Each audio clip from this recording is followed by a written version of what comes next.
अस्सलाम वालेकुम dear students, hope you all doing well. बेटा आज जो हम टॉपिक स्टार्ट कर रहे हैं it is the continuation of nutrition in fungi, जो हमने लास्ट टाइम डिस्कस किया था। अब हमने इसको स्टार्ट करना है और इसको हम कंप्लीट करते हैं। So the subject biology,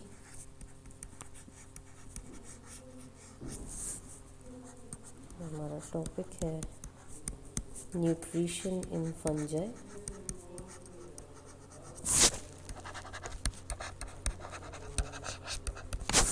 And the chapter is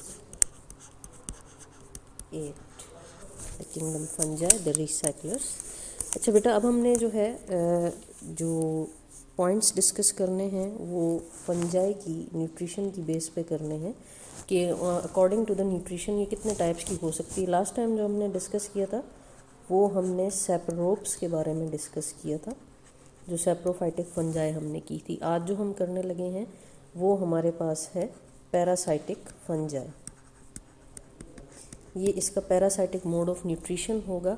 इसमें आप देख सकते हैं और भी हमारे पास आ सकते हैं। फॉर एग्जांपल पैरासाइटिक के अलावा आपको प्रीडेटर भी मिलते हैं, प्रीडेटरी फंजाई भी मिलेगी जिसे हम डिटेल में डिस्कस करेंगे। इसके अलावा आपको कुछ फंजाई ऐसी मिलेंगी जो म्यूचुअल रिलेशनशिप में होती हैं, जिन्हें हम म्यूचुअलिस्ट कहते हैं। So we have such kinds of fungi on the basis of nutrition जो ये परफॉर्म करती हैं। अब हमने इनको वन बाय वन डिस्कस करना है। सबसे पहले अगर आप देखें तो पैरासाइटिक फंजाई को हम लेते हैं। जो पैरासाइटिक फंजाई आपके पास मौजूद हैं वो अपना वर्क किस तरह परफॉर्म करती हैं, इसमें आपने एक चीज़ याद रखनी है। ये पैरासाइटिक फंजाई जो हैं ये इन्फेक्ट करती हैं either plants and animals.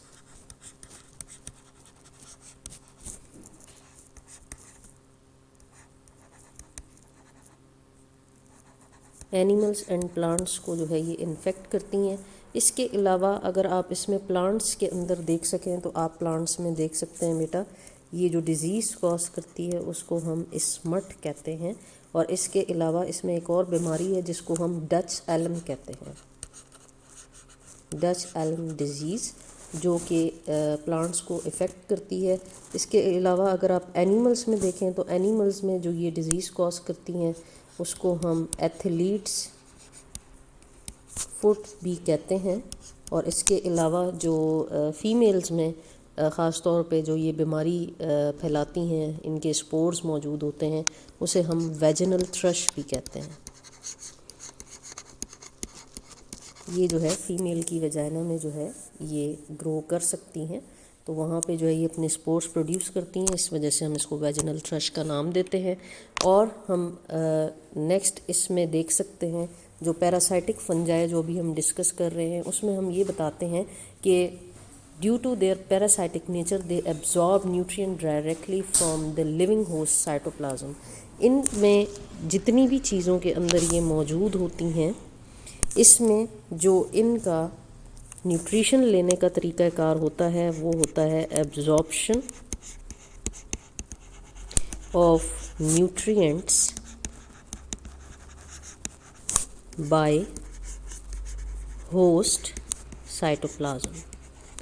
Host के साइटोप्लाज्म से जो है ये अपनी ख़ास तौर पे न्यूट्रिशन लेती हैं विद द हेल्प ऑफ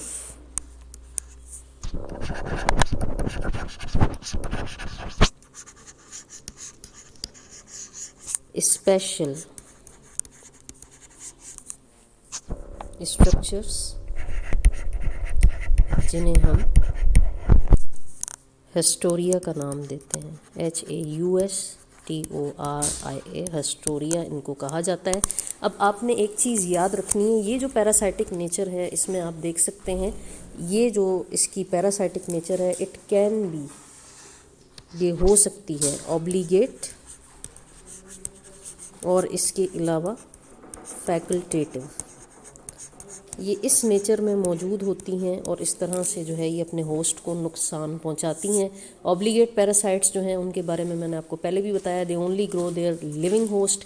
और इसके अलावा जो है ये किसी भी जो है ऐसे ग्रोथ कल्चर में जो है वो नहीं ग्रो करते जहाँ पे इनको कोई न्यूट्रिएंट मीडियम नहीं मिलता.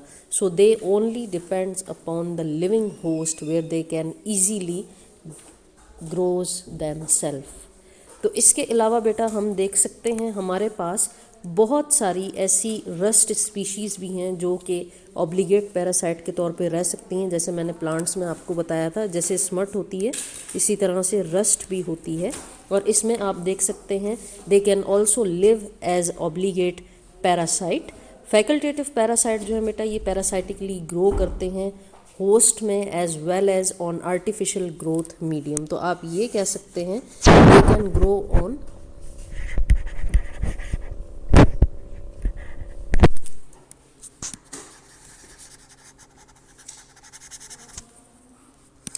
ये दोनों पे ग्रो करेंगे on both artificial and living host. और इसके बारे में आप लिख सकते हैं दे ओनली ग्रो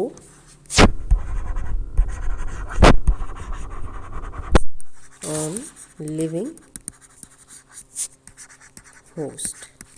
सो ये इनके कुछ करेक्टरिस्टिक्स हैं जो कि इनकी न्यूट्रिशन से रिलेटेड हमने यहाँ पे डिस्कस किए हैं.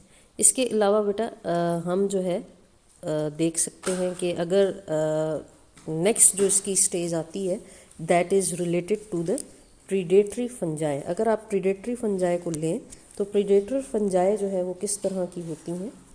इसमें हम देख सकते हैं हमारे पास जो प्रीडेटरी फंजाई है बेटा ये एक्सटेंसिव हाइफल सिस्टम जो है अपने सबस्ट्रेटम में जो है वो ग्रो करती है. तो आप इसके बारे में कह सकते हैं एक्सटेंसिव हाइफल सिस्टम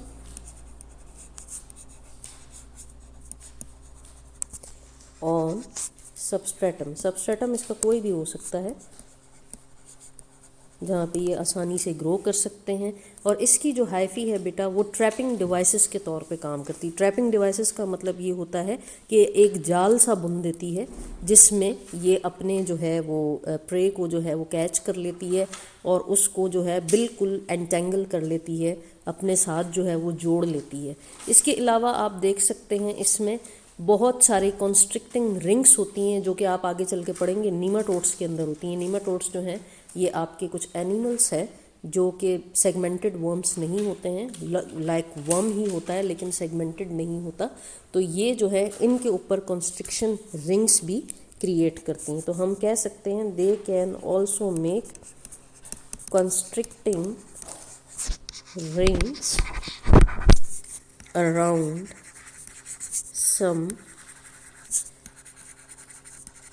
नीमाटोड्स.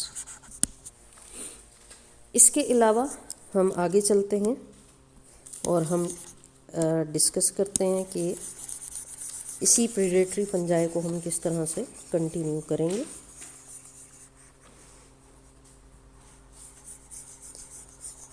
सो प्रीडेटरी फंजाई का बेटा आप एक एग्जाम्पल भी यहाँ पे देख सकते हैं जिसका नाम है ऑयस्टर मशरूम.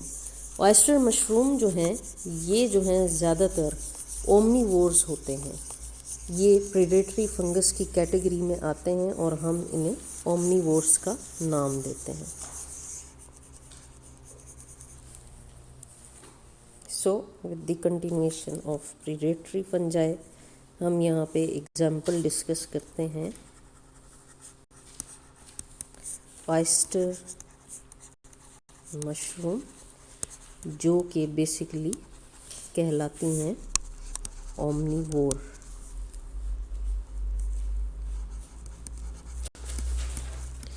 इसके अलावा जो है बेटा हम यहाँ पे देख सकते हैं ये ओमनीवोरस होते हैं और इनका क्या काम है, दे पैरालाइज द नीमाटोड्स. यानी ये उसको बिल्कुल ही माजूर कर देते हैं. नीमाटोड्स कैसे होते हैं ये हम देख सकते हैं यहाँ पे. ये आपको बिल्कुल इस तरह से नज़र आएंगे with the pointed and at both sides. ये आपके नीमाटोड्स होते हैं और बिल्कुल अनसेगमेंटेड आप इनकी बॉडी को देख सकते हैं और बिल्कुल वर्म लाइक स्ट्रक्चर इनका होता है। इसके अलावा हम देख सकते हैं बेटा कि जो ऑयस्टर मशरूम जो कि एज अ प्रीडेटरी फंजाई के तौर पे इस्तेमाल हो रही है, ओमनीवोर है, पैरालाइज करती है नीमाटोड्स को, इसकी वजह क्या है, ये क्यों इस तरह का फंक्शन परफॉर्म करती है? Because to fulfil its nitrogen requirement, definitely एक एक्सेप्टेबल बात है कि इस दुनिया में जितनी भी चीज़ें मौजूद हैं वो एक दूसरे पे डिपेंडेंट हैं फॉर देयर न्यूट्रिशन। अपनी न्यूट्रिटिव वैल्यूज़ को पूरा करने के लिए उन्हें एक दूसरे पे डिपेंड करना पड़ता है। बिल्कुल इसी तरीके से जो आपके पास प्रेडेटरी फंजाई है वो नाइट्रोजन की फिक्सेशन के लिए नीमाटोड्स पे डिपेंड करती है। इसके अलावा it can also fulfils its glucose requirement by breaking down of wood. तो हम कह सकते हैं it also fulfills glucose requirement by breaking down of wood। लकड़ी को जो है ये ब्रेक डाउन कर सकते हैं और उसमें से निकाल सकते हैं। अब ये नीमाटोड के बारे में मैंने आपको बताया, it is a worm like structure and it is related to the phylum नीमाटोडा।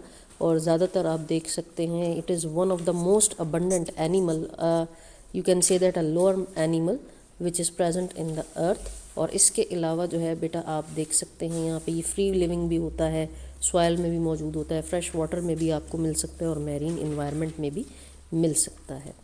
इसके अलावा अब हम डिस्कस करेंगे प्रीडेटरी फंजाई के कुछ और रोल्स।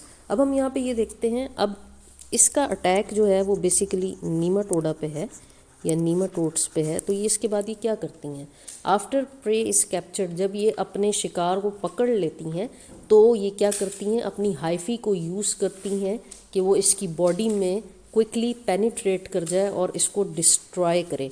अब आप इसमें देख सकते हैं बेटा कि ये किस तरह से इसके ऊपर अटैक करती है। ये इस तरह के रिंग लाइक स्ट्रक्चर इसकी बॉडी के अराउंड बनाना शुरू कर देती है। इस तरह के रिंग लाइक स्ट्रक्चर जिन्हें हम कॉन्स्ट्रिक्टिंग रिंग्स भी कहते हैं, ये इस तरह के स्ट्रक्चर इसमें बनाती है और इसको कम्प्लीटली ट्रैप कर लेती है। इसके अलावा आप इसमें देख सकते हैं एडेसिव सब्सटेंसेस कुछ ये सिक्रीट करेगी थ्रू देयर हाइफी और ये जो है एनिमल में पास करना शुरू कर देगी। फिर वो एनिमल क्या करता है, जब इसकी माइसीलियम को टच करता है, इसकी रिंग्स यानी इसकी माइसीलियम को जब ये टच करता है तो उसके बाद जो है वो क्या होता है, ये जो है इसके अंदर मज़ीद क्या करती है, पेनिट्रेट कर जाती है। और उसके बाद आप देख सकते हैं कि यहाँ से इसके अंदर पेनिट्रेशन के बाद ये जो है क्या करेगी, अपने होस्ट की जो सॉफ्ट बॉडी है उसको डेड करना शुरू कर देगी। उसमें ऐसे ऐसे टॉक्सिक केमिकल्स निकालेगी जिसकी वजह से नीमाटोड्स जो हैं वो अपनी एबिलिटी जो है वो फाइट करने की वो खो देते हैं और उसके बाद जो है वो पैरालाइज हो जाते हैं। तो secretion of certain enzyme can kill this animal. और इसके अलावा ये जो आपके पास कॉन्स्ट्रिक्टिंग रिंग्स नज़र आ रही हैं, ये कॉन्स्ट्रिक्टिंग रिंग्स जो हैं ये क्या करेंगी, ये अब अपना फूड निकालेंगी, यानी ये हाइफी ही है, फंगल हाइफी ही है जिसे हम कॉन्स्ट्रिक्टिंग रिंग कहते हैं। और ये जो है वो क्या करेगी, अपना फूड निकालेगी from the cytoplasm of the nematodes, यानी कि अपने जो है वो प्रे के साइटोप्लाज्म पे डिपेंड करेगी और उसके अंदर से अपना फूड मटेरियल जो है वो एक्सट्रैक्ट करेगी, जो कि इसके एज खाने के तौर पे इसके अंदर जो है वो स्टोर होना शुरू हो जाएगा। सो इसके अलावा अब हम और भी एक चीज़ जो है बेटा यहाँ पे डिस्कस कर सकते हैं कि हमारे पास जो है ज़्यादातर जो इनका रोल है वो डिवास्टेटिंग होता है फंजाई का, क्योंकि ये डेडली पैथोजेंस में भी आते हैं और ये वास्ट वैराइटीज़ जो प्लांट्स की, एनिमल्स की और दूसरे सब्सटेंसेस की, जैसे नीमाटोड्स के बारे में हमने पढ़ा है, ये उसको नुकसान पहुंचाना शुरू कर देते हैं। इसलिए ये ज़्यादातर पैथोजेनिक फॉर्म में भी आपको मिल सकती है। इसके अलावा हमने इसमें एक और चीज़ डिस्कस करनी है, दैट इज़ म्यूचुअलिस्ट्स। ये एक और टाइप है इसकी फंजाई की जो हमने यहाँ पे डिस्कस करनी, म्यूचुअलिस्ट सिम्बायोटिक रिलेशनशिप इसको कहा जाता है। और इसमें आप देख सकते हैं सिम्बायोटिक रिलेशनशिप में ये अपने होस्ट को फ़ायदा देते हैं, ये क्या करती है, अपने होस्ट को यहाँ पे फ़ायदा देगी। सो ये बनाएगी सिम्बायोटिक रिलेशनशिप, और इस रिलेशनशिप के थ्रू ये अपने होस्ट को फ़ायदा देगी। अब हम यहाँ पे देखते हैं जो सिम्बायोसिस अकर होगी या सिम्बायोटिक रिलेशनशिप जो है वो किसके दरमियान बनेगा। तो सिम्बायोटिक रिलेशनशिप ये बनेगा बेटा दो चीज़ों के दरमियान में। इसमें एक फंगस है, यानी फंगस इसमें खुद इन्वॉल्व है, और इसके अलावा इसमें साइनोबैक्टीरियम इन्वॉल्व है, जिसे आप एल्जाई भी कह सकते हैं। They are known as algae. So ये हमारे पास मौजूद है इन दी सिम्बायोटिक रिलेशनशिप। इसमें आप देख सकते हैं बेटा हमारे पास कुछ और स्पीशीज़ भी हैं फंजाई की, like ascomycetes and fungi imperfecti, और कुछ बेसिडियोमाइसिटीज़ भी हैं जो कि म्यूचुअलिस्ट सिम्बायोटिक रिलेशनशिप का हिस्सा रह सकती हैं। तो सिम्बायोटिक रिलेशनशिप आप देख सकते हैं बेसिडियोमाइसिटीज़ में। इसके अलावा आप देख सकते हैं एस्कोमाइसिटीज़ में और फंजाई इम्परफेक्टी में। ये भी जो हैं वो क्या करती हैं, अपने रिलेशनशिप बनाती हैं, सिम्बायोटिक रिलेशनशिप। और इसमें सबसे इम्पॉर्टेंट चीज़ जो सिम्बायोटिक रिलेशनशिप में हम देख सकते हैं, it is the visible part of lichens, जो कि फंजाई और एल्जाई का कॉम्बिनेशन कहलाता है, जो हमने पहले भी डिस्कस किया था, जो कि इसकी हाइफी के अंदर जो है वो मौजूद होता है, यानी इनकी हाइफी जो है वो इनका हिस्सा होती है। So we can say that ये जो एल्जाई और फंजाई का कॉम्बिनेशन है, इट मेक्स एन एसोसिएशन, जिसको हम लाइकेंस कहते हैं। ठीक है, तो ये कहलाता है। इसके अलावा जो अब यहाँ पे जो फंजाई है उसकी प्रेजेंस जो है वो क्या रोल प्ले करती है। फंजाई जो है वो बेसिकली प्रोटेक्ट करती है algal partner from strong light से उसको प्रोटेक्ट करती है, और डेसिकेशन से उसको प्रोटेक्ट करती है।